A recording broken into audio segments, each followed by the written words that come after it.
situation in his life. And just like I was talking about how sometimes we don't understand, there's sometimes we don't understand. Sometimes we have questions that won't be answered. Other times, the answer comes after some time.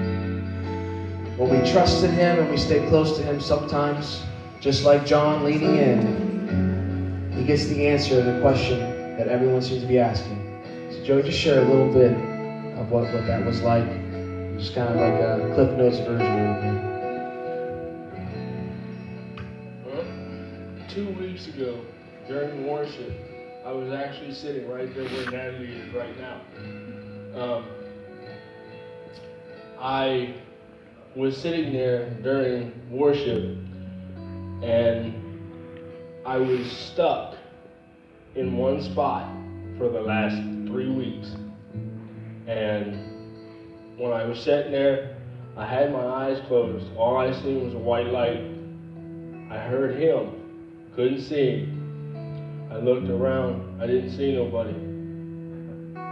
So I kept listening. I looked over again, and all of a sudden, there was Natalie with her hand out. And she says, "Joey, it's okay. I'm here to help you." So I seen her standing there with her hand out. I took her hand. She helped me get to where I needed to be, which was in front of God. Once I got there, all I seen was an outline of a throne. So I got down to my knees and just stayed there for a few minutes.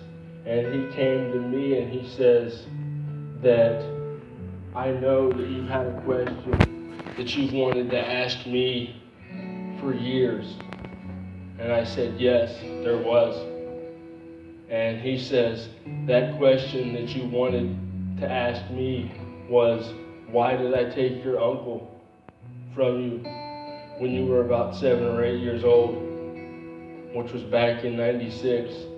I said, "Yeah, I do. I've always wondered that." And he finally told me that I took him from you because I had a bigger and better plan for him up here. And once I finally got that answer, I looked at him and he told me to come up and sit on his lap. That's when I got the answer that I was looking for. And as I was sitting there just looking at him, looking into his eyes, once I got my answer, he asked me, he says, "Do you feel at peace now?" I said, "Yeah, I feel at peace because I got the answer that I needed." So I got back down off his lap. I went back down to where I was, got back down on my knees. Next thing I know, I felt this warmth come over me. I didn't know what it was. I just felt a warmth. I looked up. I seen something. Couldn't tell who or what it was. There was something over here, and there was something on the left side.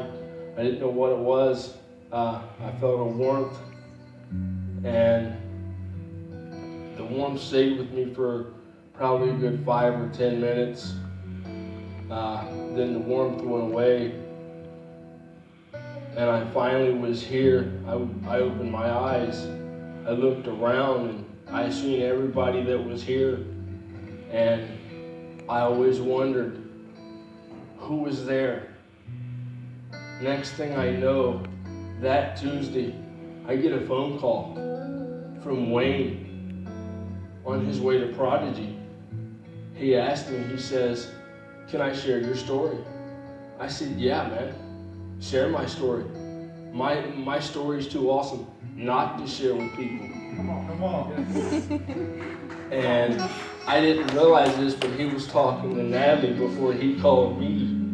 And as I was talking to Wayne, Wayne said that he had this thing come over him to where all he needed to do was come over and sit next to me and touch me, but I didn't know it. I didn't know any of this.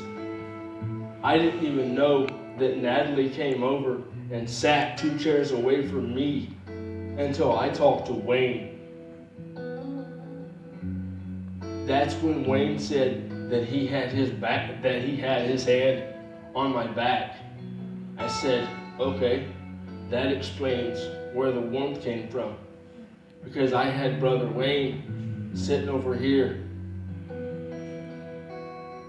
But I never really understood why until a few days later, why Natalie was over where she was at. She was there still telling me that, yes, Joey, you have your answer, but I'm still here for you. And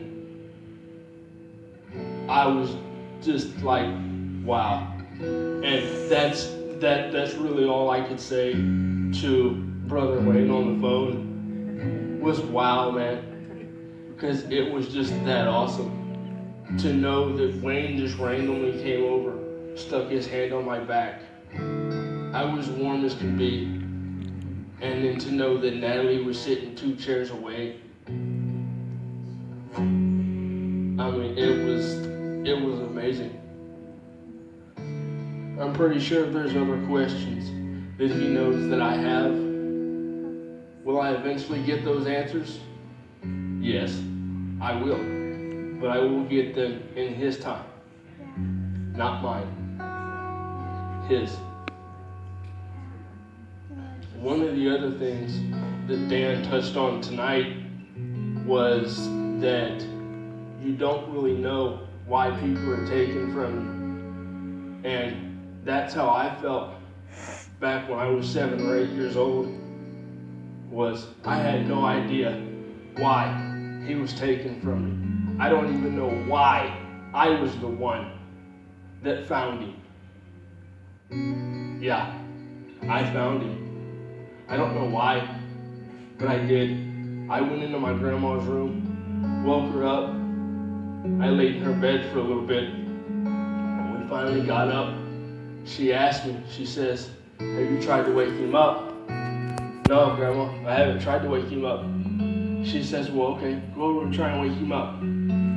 I went over, tried to wake him up. I said, Grandma, he's not waking up. She says, well, okay, try again. I went over, I tried again. He wasn't waking up. So she says, okay, let me go take my pills, and then we'll call 911. So I said, okay. So she goes in the living room. I go with her. She takes her pills. We call 911.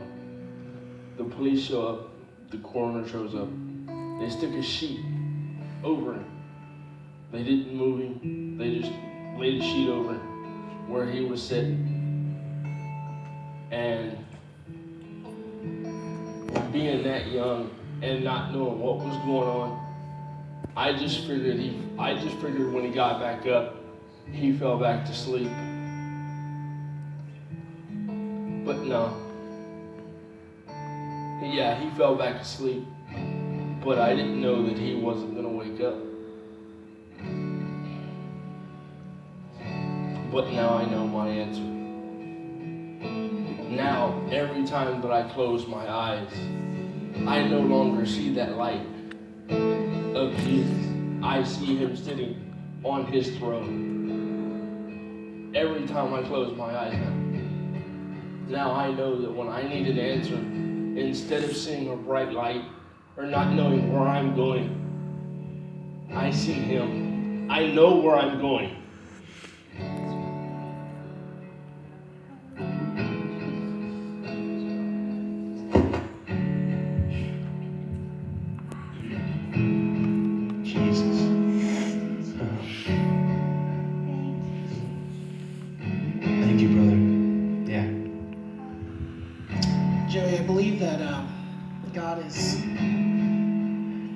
Revelation so that you have the ability to take other people there.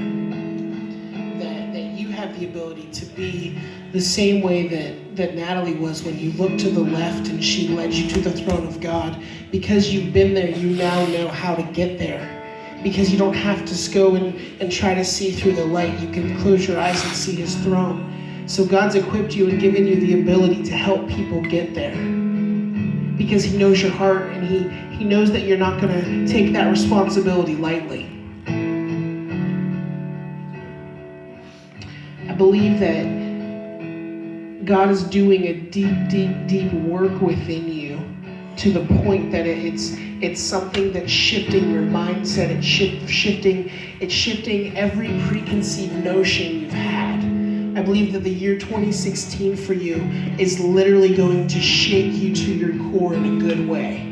That you're going to look back and you're going to say, there was something that happened in my life, and when it did this, it was a chain of events that was a domino, that was a domino, that was a domino, and it did all of these things. And don't ever forget that it started with seeing him on the throne and sitting on his lap. Because in order for all the things to come to pass that the Lord has for your life, you have to have laser focus on him.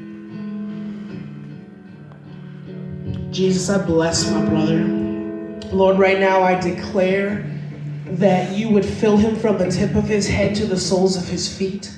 Father, I speak over any medical condition that doctors have said that he has, and I thank you, Lord, that that is the word of the doctor and not the word of the Lord. I declare over epilepsy that you are not allowed to be in his body. I declare over seizures that you are no longer allowed to come. I declare over every part of your body to be completely healed in Jesus' name.